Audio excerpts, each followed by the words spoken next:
নিজ গ্রাম চট্টগ্রামের লোহাগাড়ার পানত্রিশায় চিরনিদ্রায় শায়িত হলেন আইনজীবী সাইফুল ইসলাম। এর আগে জানাজায় অংশ নিয়ে উপদেষ্টা এএফ হাসান আরিফ বলেন, সাইফুল হত্যায় জড়িত কাউকে ছাড় দেয়া হবে না।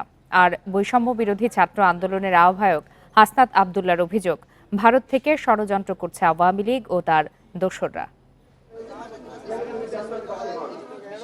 বুধবার বিকেলে লোহাগাড়া উপজেলার পানত্রিশা গ্রামে নেওয়া হয় আইনজীবী সাইফুল ইসলাম আলিফের মরদেহ। এ সময় কান্নায় ভেঙে পড়েন স্বজন ও এলাকাবাসী। বাদ আসর জানাজা শেষে পারিবারিক কবরস্থানে দাফন করা হয় তাকে। এলাকার সন্তান হিসেবে সে সবসময় অন্যায়ের প্রতিবাদ করত। যেখানে সে অন্যায় দেখত সে বিন্দুমাত্র সে সময় নিত না। এর আগে হামলায় নিহত সাইফুল ইসলামের প্রথম জানাজা হয় চট্টগ্রাম আদালত চত্বরে। এ সময় তার হত্যাকারীদের চিহ্নিত করে দৃষ্টান্তমূলক শাস্তির দাবি জানান সহকর্মীরা। যারা হত্যাকারী, বিশেষ করে হত্যার সাথে যারা জড়িত এবং এখানে যারা বিশৃঙ্খলা করেছেন, ভাঙচুর করেছেন, মসজিদের কাজ ভাঙছেন, আমরা তাদের সবার গ্রেপ্তার দাবি করছি। আদালত চত্বর থেকে দ্বিতীয় জানাজার জন্য মরদেহ নেওয়া হয় জমিয়তুল ফালাহ প্রাঙ্গণে। সেখানে অংশ নেন বৈষম্য বিরোধী ছাত্র আন্দোলনের আহ্বায়ক হাসনাত আবদুল্লাহ ও জুলাই শহীদ স্মৃতি ফাউন্ডেশনের সাধারণ সম্পাদক সার্জিস আলম। বলেন, ভারতে বসে ষড়যন্ত্র করে দেশকে অস্থিতিশীল করার চেষ্টা করছে শেখ হাসিনা ও তার দোসররা। আমাদের হিন্দু ভাই এমন হয় নাই যে তার মন্দির ভাঙা হয়েছে, তার সম্পদ দখল হয়েছে। আমাদের দাড়ি টুপিওয়ালা ভাইরাই এইসব মন্দিরকে পাহারা দিয়েছে। জানাজায় অংশ নিয়ে ভূমি ও বেসামরিক বিমান উপদেষ্টা এএফ হাসান আরিফ বলেন, দেশে চক্রান্ত চলছে। ছাত্র জনতার অভ্যুত্থানকে ব্যর্থ করার সব ষড়যন্ত্র প্রতিহত করা হবে। আগামী যে কোনো প্রচেষ্টা এই বিপ্লবকে, এই গণ অভ্যুত্থানকে ব্যর্থ করার জন্য সে করে থাকুক, যে অঙ্গনের করে থাকুক, সেগুলো আমরা প্রতিহত করব। পরে এই হত্যাকাণ্ডে জড়িতদের দ্রুত শনাক্ত ও শাস্তির দাবিতে নগরীর টাইগার পাস মোড়ে সমাবেশ করে ছাত্র জনতা। Abdullah Rakib, independent news, Chattogram. চিন্ময় কৃষ্ণ ব্রহ্মচারীর জামিন ঘিরে সংঘর্ষে পুলিশের ওপর হামলা সহ 3টি মামলা হয়েছে। ৭৬ জনের নাম উল্লেখ সহ অজ্ঞাত ১৪০০ জনকে আসামি করা হয়েছে। এছাড়া সিসিটিভি ফুটেজ দেখে আইনজীবী সাইফুল ইসলাম হত্যাকাণ্ডে জড়িত ২৭ জনকে গ্রেপ্তার করেছে পুলিশ। তাদের ৬ জন আওয়ামী লীগ ও ছাত্রলীগের কর্মী বলে দাবি সিএমপির। প্রতিদিনের কর্মচঞ্চল আদালত ভবন বুধবার ছিল অন্যরকম। ব্যস্ততা ছিল, তবে সেটি হত্যাকাণ্ডের শিকার আইনজীবী সাইফুল ইসলামের জানাজা ঘিরে। আইনজীবী সমিতির কর্মবিরতি ঘিরে কোনো আদালতেই বিচার কার্যক্রম হয়নি। জসকোরের একটা সেন্সিটিভ জায়গা, তাদেরকে যে প্রশাসন গতকালকে যে 5 ঘন্টা তাণ্ডব চালিয়েছে, তাদের নীরবতা আমাদেরকে এটা ব্যথিত করে তুলেছে। হত্যাকাণ্ডে প্রকৃত দোষীদের ধরতে নানা ভিডিও ফুটেজ এবং সিসিটিভি ফুটেজ বিশ্লেষণ করে তৎপরতা চলছে বলেও জানিয়েছে সিএমপি। ইতিমধ্যে আমাদের কাছে কিছু ভিডিও ফুটেজ এবং এসছে এবং আমাদের যে গোয়েন্দা তৎপরতা, সেই তথ্যগুলো সবগুলোকে আমরা বিশ্লেষণ করছি। যারা এই ঘটনার সাথে সংশ্লিষ্ট তাদেরকে শনাক্তপূর্বক দ্রুত আইনের আওতায় নিয়ে আসার জন্য চেষ্টা চলছে। এদিকে ঘটনার আগে ও পরে আইনশৃঙ্খলা বাহিনীর তৎপরতা নিয়েও প্রশ্ন উঠেছে। তাদের নীরবতায় পরিস্থিতি জটিল হয়েছে বলে অভিযোগ স্থানীয়দের। সকল বাহিনী তারা নিরাপত্তার দায়িত্বে ছিলেন, তারা যদি সঠিক দায়িত্ব পালন করতেন তাহলে আমরা আমাদের ভাইকে হারাইতাম না। পরিস্থিতি নিয়ন্ত্রণে নগরীতে ৬ প্লাটুন বিজিবি মোতায়েন করা হয়েছে। Abdullah Rakib, independent news, Chattogram. বাংলাদেশের ঘটনায় ভারত সরাসরি উস্কানি দিচ্ছে বলে মন্তব্য করেন গণতন্ত্র মঞ্চের নেতারা। অভিযোগ করেন, সাম্প্রদায়িক দাঙ্গা ছড়ানোর ষড়যন্ত্র করছে মোদী সরকার। বাংলাদেশকে জঙ্গিবাদী তকমা দেওয়ার চেষ্টা চলছে বলেও মন্তব্য করেন। সকালে রাজধানীতে সংবাদ সম্মেলনে এসব কথা বলেন নেতারা। ইসকন ইস্যুতে সংবাদ সম্মেলন করেন গণতন্ত্র মঞ্চের নেতারা। চিন্ময় কৃষ্ণ দাস ব্রহ্মচারীকে গ্রেপ্তার পরবর্তী ঘটনা প্রবাহ নিয়ে উদ্বেগ প্রকাশ করেন তারা। অন্তর্বর্তী সরকার বিরোধী তৎপরতা তারা অব্যাহত রেখেছে এবং এসব ঘটনায় ভারত সরকার ও ভারতের গণমাধ্যমের ভূমিকার কঠোর সমালোচনা করেন বিপ্লবী ওয়ার্কার্স পার্টির সাধারণ সম্পাদক সাইফুল হক। ভারত সরকারের পক্ষে তাদের সরকারি প্রতিনিধি যখন সংবাদ সম্মেলন করে তিনি যে ভাষায় তিনি বিবৃতি দিচ্ছেন, এটাকে আমি মনে করি এক ধরনের এটা রাষ্ট্রীয় উস্কানি দেবার এটা শামিল। বাংলাদেশকে একটা অসহিষ্ণু দেশ, একটা জঙ্গিবাদী দেশ, একটা সাম্প্রদায়িক দেশ, যেখানে ধর্মীয় জাতিগত সংখ্যালঘুরা গুরুতরভাবে বিপন্ন, এরকম একটা চেহারা দেবার একটা সংগঠিত পরিকল্পিত তৎপরতা আছে। বাংলাদেশকে নিয়ে ভারতের সাম্প্রতিক বক্তব্য ও বিবৃতি নিয়ে প্রশ্ন তোলেন নাগরিক ঐক্যের সভাপতি মাহমুদুর রহমান মান্না। সরকারকে সতর্ক থাকার আহ্বান জানান তিনি। যখন কোনো ঘটনা ঘটে সেই ঘটনার সময় যারা দায়িত্বে থাকেন দায় তারই বর্তায়। সরকারকে বলবো চোখ কান খোলা রাখতে হবে। সরকার ঘটনা ঘটবার পরে কাজ করবেন সেরকম না। আমরা সরকারকে এই বিষয়গুলোতে প্রোঅ্যাক্টিভ দেখতে চাই। নেতাদের অভিযোগ, বাংলাদেশকে অস্থিতিশীল করতে চাচ্ছে ভারত। এ পরিস্থিতিতে রাজনৈতিক দল ও জনগণকে ঐক্যবদ্ধ হওয়ার তাগিদ দেন তারা। চট্টগ্রামে যা ঘটেছে তা সম্পূর্ণভাবে একটা পরিকল্পিত একটা সহিংসতার পরিবেশ সৃষ্টি করা, হিংসা ঘৃণার পরিবেশ সৃষ্টি করা এবং উস্কানি দিয়ে একটা পরিস্থিতি তৈরির চেষ্টা। যে এই ধরনের পরিকল্পিত তৎপরতাকে আমাদেরকে প্রতিরোধ করতে হবে। ক্ষমতাচ্যুত আওয়ামী লীগের দেশ বিদেশের দোসরদের ষড়যন্ত্র রুখে দিতে হবে বলে মন্তব্য করেন এই নেতা। শাহাদাত স্বপন, ইন্ডিপেন্ডেন্ট নিউজ, ঢাকা। ইসকনকে নিয়ে সরকারের অবস্থান জানতে চেয়েছে হাইকোর্ট। এছাড়া সার্বিক পরিস্থিতি জানাতে কাল সকাল পর্যন্ত সময় দেওয়া হয়েছে অ্যাটর্নি জেনারেলকে। এর জেরে আইনশৃঙ্খলা পরিস্থিতি যেন অবনতি না হয় সে লক্ষ্যে সতর্ক করেছে আদালত। বিচারপতি ফারাহ মাহবুব ও দেবাশিস রায়ের বেঞ্চ ইসকন নিষিদ্ধের আবেদনের শুনানিতে এসব নির্দেশনা দেন। সোমবার রাষ্ট্রদ্রোহ মামলায় গ্রেপ্তার হন চিন্ময় দাস। মঙ্গলবার তাকে চট্টগ্রাম আদালতে নেওয়া হলে গাড়ি আটকে বিক্ষোভ করেন ইসকন সমর্থকরা। এক পর্যায়ে সংঘর্ষের মধ্যে নিহত হন আইনজীবী সাইফুল আলম। এরপর দাবি ওঠে ইসকন নিষিদ্ধের। বুধবার গণমাধ্যমের খবর তুলে ধরে বিষয়টি হাইকোর্টের নজরে আনেন এক আইনজীবী। পরিস্থিতি নিয়ন্ত্রণে ঢাকা, চট্টগ্রাম ও রংপুরে জরুরি অবস্থা জারি ও ইসকনের কার্যক্রম নিষিদ্ধের আবেদন জানান। সীমান্তে স্বর্ণারাধী দাসকে হত্যা করা হয়েছে সে ব্যাপারে ইন্ডিয়া কোনো বিবৃতি দেয় নাই। বিশ্বজিৎকে হত্যা করা হয়েছে সে ব্যাপারে ইন্ডিয়া কোনো বিবৃতি দেয় নাই। তারা ইসকনের ব্যাপারে, অর্থাৎ যাদের মাধ্যমে তারা বাংলাদেশের সব গোয়েন্দার তথ্য পায়, বাংলাদেশকে উস্কে দিতে পারে, তাদের জন্য তারা পররাষ্ট্র মন্ত্রণালয় বিবৃতি দিচ্ছে। এখনই যদি এটাকে আমরা প্রোটেক্ট করতে পারি তাহলে আমরা আমাদের অস্তিত্বকে রক্ষা করতে পারবো। এখন যদি দাঙ্গাটা লাগে তাহলে আমাদের হিন্দু ভাইরা মুসলিম ভাইরা দুই পক্ষে ক্ষতিগ্রস্ত হবে এবং আমাদের সারা বিশ্বে আমাদের রাষ্ট্রের বিরুদ্ধে একটা খারাপ মেসেজ যাবে। শুনানিতে অ্যাটর্নি জেনারেল বলেন, ইসকন কোনো রাজনৈতিক দল নয়, একটি ধর্মীয় মৌলবাদী সংগঠন। তাদের বিষয়ে যাচাই বাছাই করা হচ্ছে। এই সংগঠন রেজিস্টার্ড কিনা, এই সংগঠন নিষিদ্ধ হবে কিনা, এই সংগঠনের বিরুদ্ধে কি ব্যবস্থা নেওয়া হবে, এই সংগঠনের অস্তিত্ব কি, এই সবগুলো বিষয় সরকারের পলিসি ডিসিশন এবং সরকার এটা খোঁজখবর নিয়ে যথাযথ আইনিভাবে এটাকে দেখবেন। এদিকে ইসকন নিষিদ্ধের দাবি ও আইনজীবী হত্যার প্রতিবাদে বিক্ষোভ করেছেন জাতীয়তাবাদী আইনজীবীরা। তাদের অভিযোগ, ইসকনের লেবাসে দেশে অরাজকতা সৃষ্টির ষড়যন্ত্র করছে আওয়ামী লীগ। Zahidul Bashar, independent news, Dhaka. দেশে যাতে কোনো বিভাজন তৈরি না হয় সেজন্য দ্রুত শান্তিপূর্ণ সমাধানের উদ্যোগ নিতে প্রধান উপদেষ্টার প্রতি আহ্বান জানিয়েছে বিএনপি। সেই সাথে আওয়ামী লীগ আমলে বিএনপি নেতাকর্মীদের নামে করা মামলা প্রত্যাহারে প্রধান উপদেষ্টার হস্তক্ষেপ চেয়েছে দলটি। বুধবার সন্ধ্যায় ডক্টর মোহাম্মদ ইউনূসের সঙ্গে বৈঠক শেষে এসব কথা জানান মির্জা ফখরুল ইসলাম আলমগীর। শেখ হাসিনা সরকারের পতনের পর গঠিত অন্তর্বর্তী সরকারের প্রধান উপদেষ্টা ডক্টর মোহাম্মদ ইউনূসের সঙ্গে নানা ইস্যুতে একাধিক বৈঠক করেছেন বিএনপির শীর্ষ নেতারা। সেই ধারাবাহিকতায় বুধবার দেশের সার্বিক পরিস্থিতি নিয়ে চতুর্থবারের মতো বৈঠক অনুষ্ঠিত হয়েছে। রাষ্ট্রীয় অতিথি ভবন যমুনায় বৈঠকে নেতারা সাম্প্রতিক নানা ইস্যুতে বিএনপির উদ্বেগের কথা জানান প্রধান উপদেষ্টার কাছে।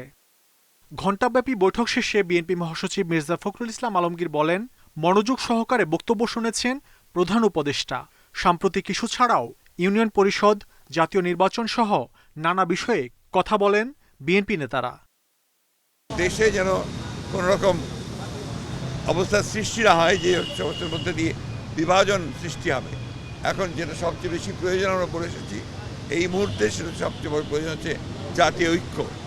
আমাদের সামনে এখন অনেক বড় চ্যালেঞ্জ রয়েছে। সেই চ্যালেঞ্জগুলোকে মোকাবেলা করার জন্য বিশেষ করে যারা বাংলাদেশের স্বাধীনতা সার্বভৌমত্বের প্রতি হুমকি হয়ে দাঁড়ায় অথবা এর যে স্ট্যাবিলিটি এটাকে যারা বিনষ্ট করতে চায় তাদেরকে প্রতিহত করার জন্য প্রধান উপদেষ্টার প্রেস সচিব জানান, বিএনপির বেশ কিছু দাবির সাথে একমত বর্তমান সরকার। সাম্প্রতিক পরিস্থিতিতে সবাইকে শান্ত ও ঐক্যবদ্ধ থাকার আহ্বান জানিয়েছেন প্রধান উপদেষ্টা। জাতির স্ট্যাবিলিটির ক্ষেত্রে উনি সবার মধ্যে ইউনিটির কথা বলেছেন, সেটা এবং স্টুডেন্ট, ছাত্র, জনতা, হিন্দু, মুসলমান, খ্রিস্টান সবার মধ্যে উনি ন্যাশনাল ইউনিটির বার্তা দিয়েছেন। চট্টগ্রামে আইনজীবী সাইফুল ইসলাম হত্যার ঘটনায় দোষীদের দৃষ্টান্তমূলক শাস্তি নিশ্চিত করার কথাও জানান প্রধান উপদেষ্টার প্রেস সচিব। 33 জনকে অ্যারেস্ট করা হয়েছে। মাহমুদ শরীফ, ইন্ডিপেন্ডেন্ট নিউজ, ঢাকা। চট্টগ্রামে আইনজীবী সাইফুল ইসলাম আলিফকে হত্যার প্রতিবাদে ঢাকায় কেন্দ্রীয় শহীদ মিনারে শোক সভা ও সম্প্রীতি সমাবেশ করেছে বৈষম্য বিরোধী ছাত্র আন্দোলন।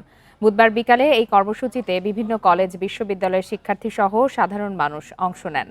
সমাবেশ থেকে ইসকনকে জঙ্গি সংগঠন দাবি করে এটি নিষিদ্ধের দাবি জানান বক্তারা। পাশাপাশি যেসব গণমাধ্যম ভারতীয় আধিপত্যের পক্ষে অবস্থান করছে তাদের বিরুদ্ধেও প্রয়োজনীয় ব্যবস্থা নিতে সরকারের প্রতি আহ্বান জানানো হয়।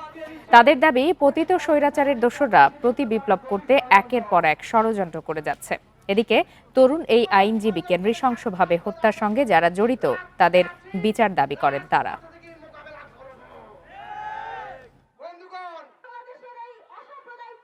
অনতিবিলম্বে সাইফুল ইসলাম আলিফের হত্যাকারীদেরকে ধরে গ্রেফতার করে দৃষ্টান্তমূলক ফাঁসির শাস্তি কার্যকর করতে হবে। বাংলাদেশে অস্থিতিশীলতা দেখিয়ে এই তার দেশে অখণ্ড ভারত বাস্তবায়নের যে এজেন্ডা, উগ্র হিন্দুত্ববাদ কায়েমের যে এজেন্ডা, সেটা বাস্তবায়ন করতে আমরা এই চক্রান্ত সফল হতে দেব না। দেশের সাম্প্রদায়িক দাঙ্গা সৃষ্টির ফাঁদ পেতেছিল ষড়যন্ত্রকারীরা। ভারত ও পতিত সরকারের দোসররা এতে ইন্ধন দিচ্ছে বলে মনে করছেন বিশ্লেষকরা। অভ্যন্তরীণ বিষয়ে ভারতের অযাচিত নাক গলানোকে শিষ্টাচার বহির্ভূত মন্তব্য করে তারা অন্তর্বর্তী সরকারকে কঠোর হওয়ার আহ্বান জানান। সম্মিলিত সনাতন জাগরণ জোটের মুখপাত্র চিন্ময় দাসকে গ্রেফতারের পর মঙ্গলবার জামিন আবেদন ঘিরে চট্টগ্রামে বিক্ষোভ ও সংঘর্ষের ঘটনা ঘটে। এ সময় সহকারী পাবলিক প্রসিকিউটর সাইফুল ইসলাম আলিফকে হত্যা করা হয়। এই ঘটনাকে সাম্প্রদায়িক দাঙ্গা লাগানোর চেষ্টা বলছেন বিশ্লেষকরা।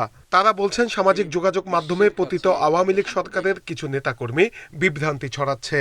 ভারত যে প্রতিক্রিয়াটি দেখিয়েছে সেটাকে পরিপূর্ণভাবে একটা ধর্মীয় দৃষ্টিকোণ থেকে দেখিয়েছে। ফলে আমরা বলবো যে সরকারও এই ধরনের অপতৎপরতাটা শক্ত হাতে তারা মোকাবেলা করবেন।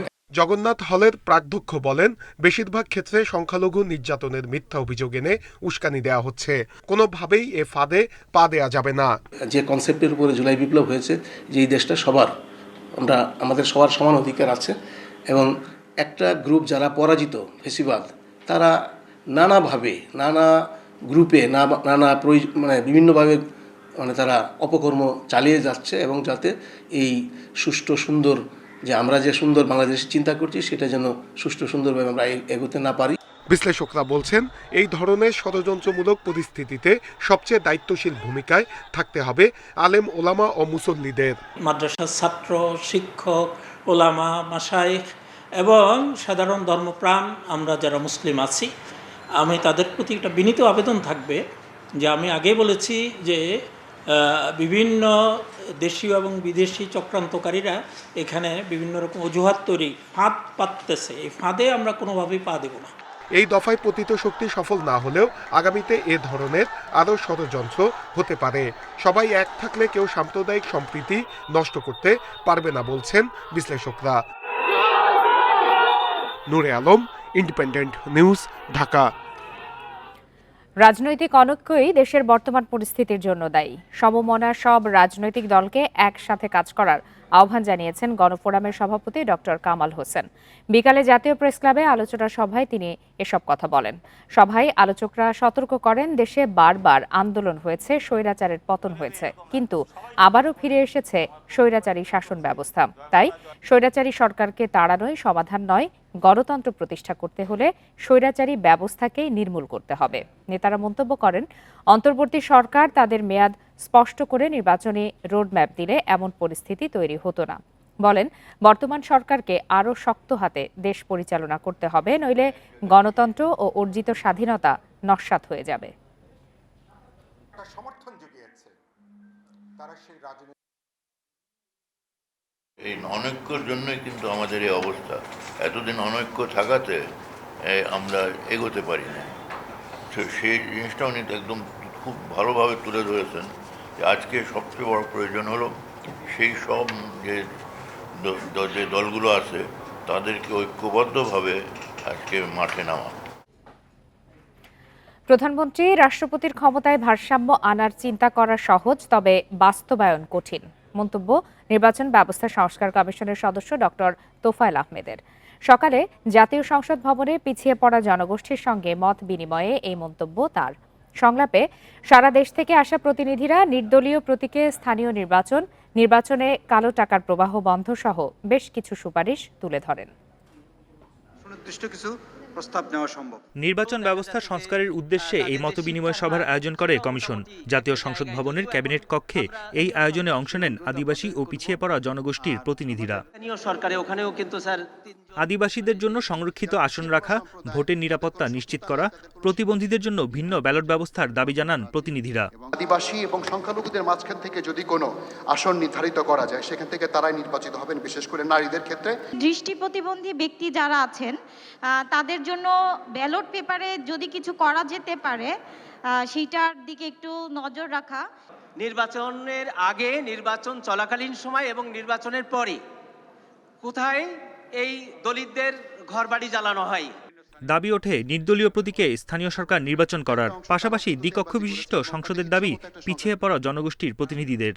সব ওয়ার্ড ঘুরে ঘুরে কিন্তু দ্বিকক্ষ বিশিষ্ট সংসদ এবং রাষ্ট্রপতি ও প্রধানমন্ত্রীর ক্ষমতার ভারসাম্য রাখা কঠিন বলে মন্তব্য করেন সংস্কার কমিশনের সদস্য ডক্টর তোফায়েল আহমেদ।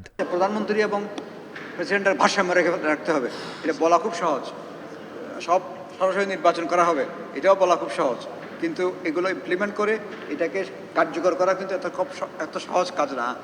এগুলো আরেকটু ভাবনা চিন্তা দেখা আছে।